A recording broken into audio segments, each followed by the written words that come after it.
Jose Rizal. Talaga ng mga buong-buo pa itong bahay na ito. Dahil itong bahay na ito ay itinayo originally 1848 pa ginawa itong bahay na ito. Kaya siguro hindi na rin original yung ibang mga parte dito dahil siyempre sa katagalan ng panahon ay nasisira din yung mga ibang parte nito. Dito may barong. Napakalaki.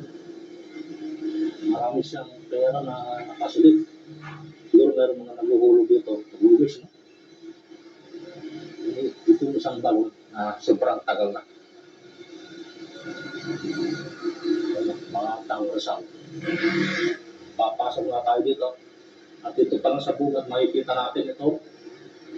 Karuwahe, no? Yan, no? Grabe, no? Napaka-edad na itong karuwahe nito. Ito yung entrance natin, pasukan. Ayan, dito pala. Meron pala dito donation, no? Dito merong revolto, no? Wow, grabe. Yun. Grabe, oh. Ito pala yung mga sulat ni Dr. Jose Rizal. Mga klase, oh.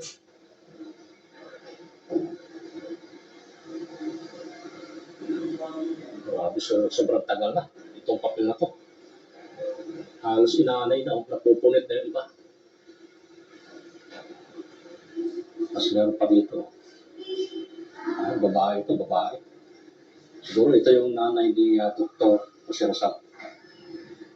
Ang daming nakasulat. Pero pagkahaba-haba nito, pagbabasahin pa natin. Dito siya tinuturuan sa lugar na ito.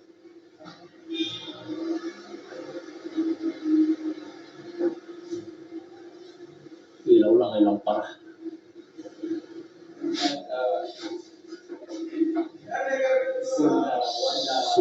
Sulidan.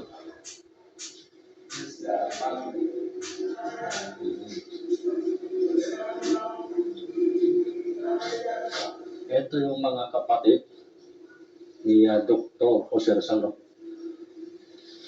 Hanggang sa magulang. Nandito siya, sunod-sunod. 1, 2, 3, 4, 5, 6, 7, 8, 9, 10, 11, 12.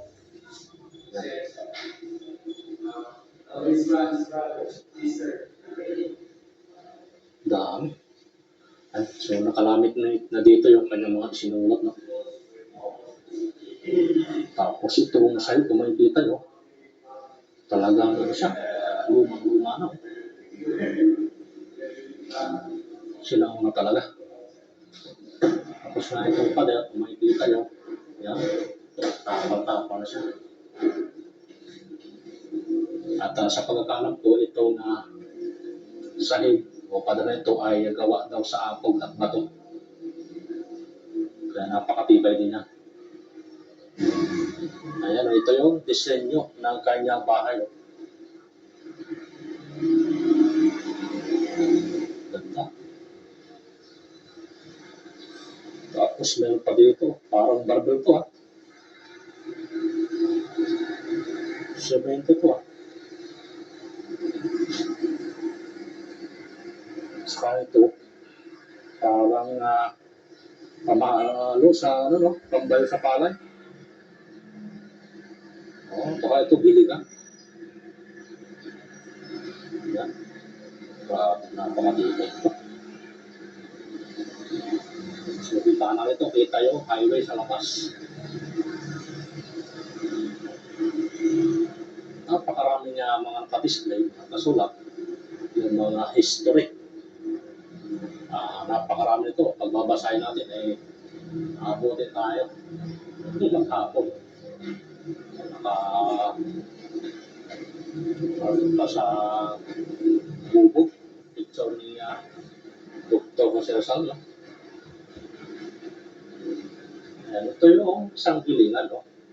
Ito yung gilingan ng pawang malamang. O ano mga giling-giling pwede rito. Grabe.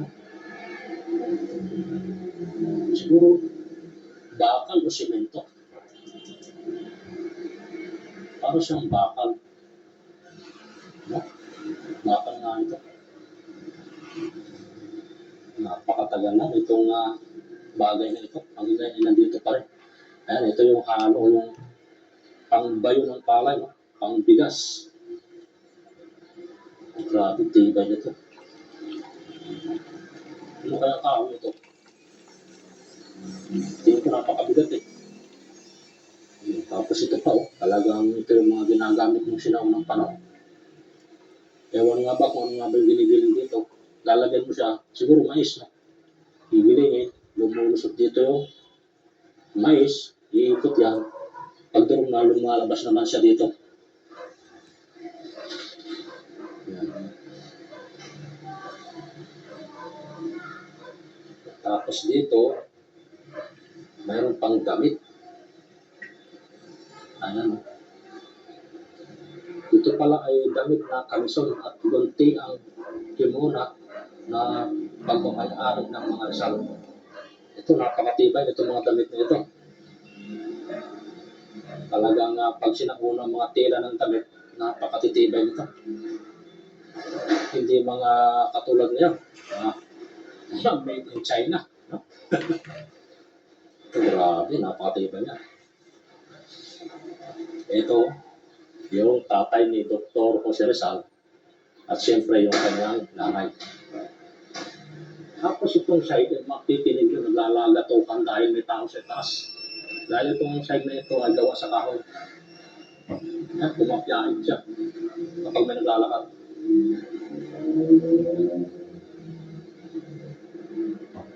Libreta, no? Sidula at mga resibong galing kay Jose Alsona, kapitbahay ng mga Rizal, yung mga pareto. Ito, mga ibo sa ginunita ni Rizal. Okay, ito. Kalaw. Ito yung ibo na kalaw. Tapos, meron pa rin dito. Sa patilyang gawa ni Leonor Rivera, 1882. Wow. Malalalim yung mga Tagalog sa patilyang gawa. Hindi ko na alam kung anong ibig sabihin. Yung mga art, oh, magaganda. Ito yung mga aklat ni Dr. Jose Rizal. Yung talaga napakarami ito. Teodora Alonso. Karunungan. Yung talaan at resibong may original na perma ni Trinidad Rizal. Okay. Record po. Dunya Trinidad.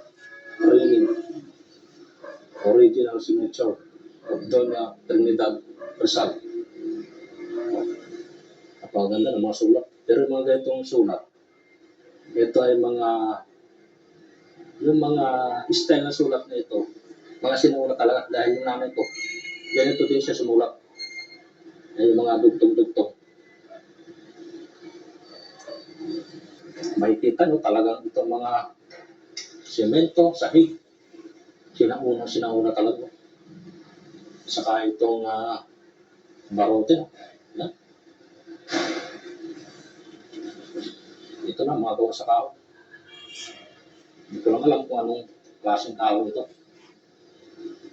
Wow.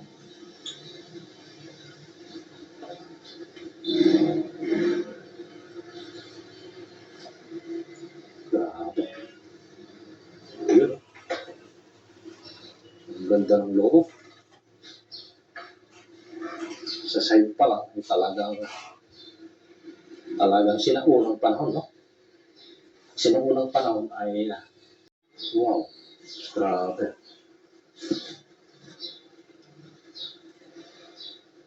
Tapos ito yung banga, nalagayan ng tubig. Napakasarap ng tubig dito. Malamig dahil kahit mainit ang panahon, ang tubig dito ay malamig. Tapos ito ay yadyaran ng mga regalo, no? Yadyaran na lata siya na binutas-butasan lang din ng pako, no? Yung mga katulad ng mga ginagawa namin, no? Pag mayroong lata na sardinas, bubutas-butasan mo ng pako, yung isa na siyang yadyaran ng mga kamuting kahoy, mga rekado, mga ganyan. Tapos ito yung bago ng niyog. At ito yung ano kaya ito sa ginagamit. Siguro sa mga pangsigpang ng mga bulak no? Sa mga niluluto. Ito yung kaldero, grabe. Grabe yung kaldero na, no? Napakakapal nito. No? Ang bigat siguro nito.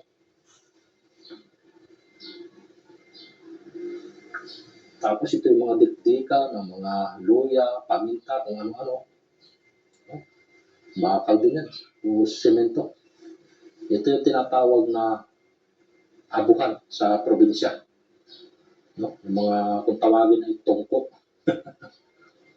Tapos ito yung tawagin, grabe. No? Tapos yung panghalo nila, ito, grabe.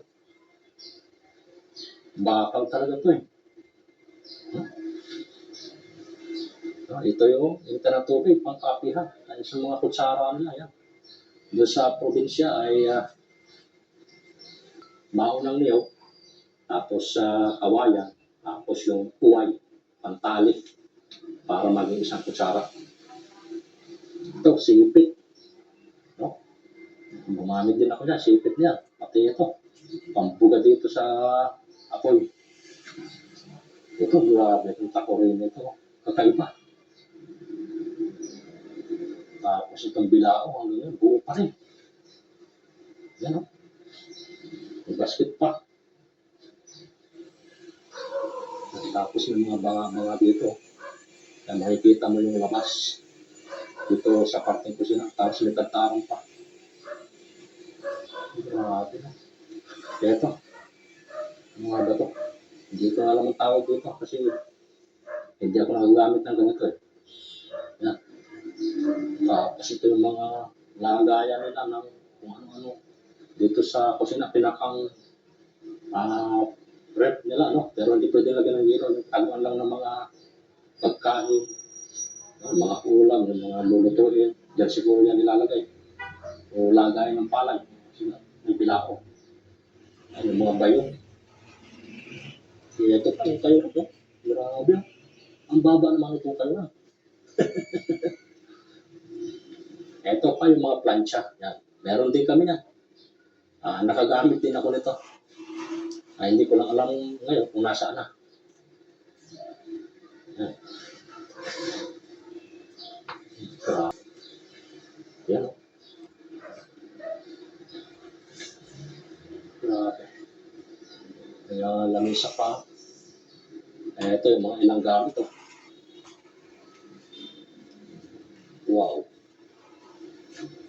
Tapos yung mga kutsara. Yan. Maliliit yung mga kutsara. Yung mga kutsara ng mga pambata. Yung mga mangkok, hawong. Tawag sa amin, langganita, yung mga lagayan ng kanin. No? Yan. Yan yung mga mug. Kapihan.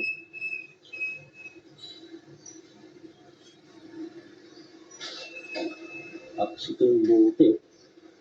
Tapos meron pang mais. No? Lagayan ng mga buto-buto. Gandang tingnan.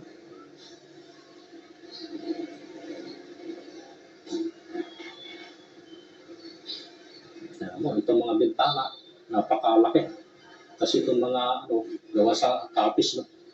Ito mga ito.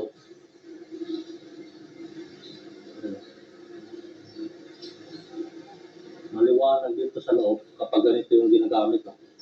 Talaga makikita mga sinuuna, parang yung mga ganitong style. Ito yung labas.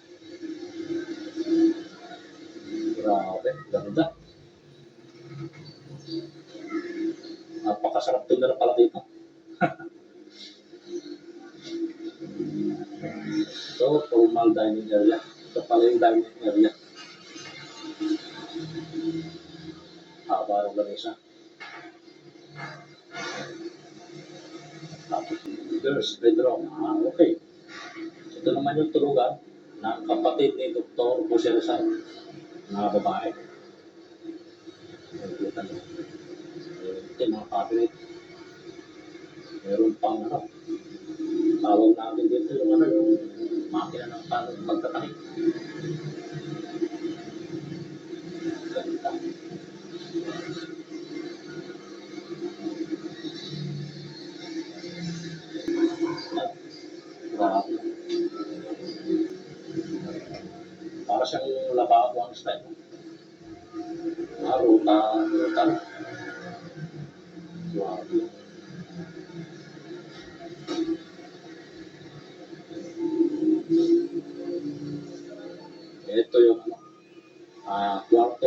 Dr. Jose Rizal, nung mga maliliit. Nung maliit pa siya, dito yan natutulog sa lugar nito. Boys bedroom. Yan, kung ano tawag dito sa bagay na ito. Antitibay itong mga gamit, mga antik na talaga to eh. Ito naman ay kwarto ng magulang ni Dr. Jose Rizal. Ito yung tulugan ng mag-asawa. Grabe. Ang ganda. Talagang yung mga bagay nito, antik na. Sobrang. Ano naman yung sa'yo? Grabe. Meron pa rin dito sa kabilang building, no? Yan, mga larawan ni Jose Rizal na naka-formal na kasuotan. Medyas na yari sa lana at kalsador na gawa sa garing na pagmamayari ni Jose Rizal. Grabe itong medyas. Meron borto dito. May payo pa. Ito yung chaliko ni Dr. Jose Rizal. Grabe oh. Yung mga itsura oh.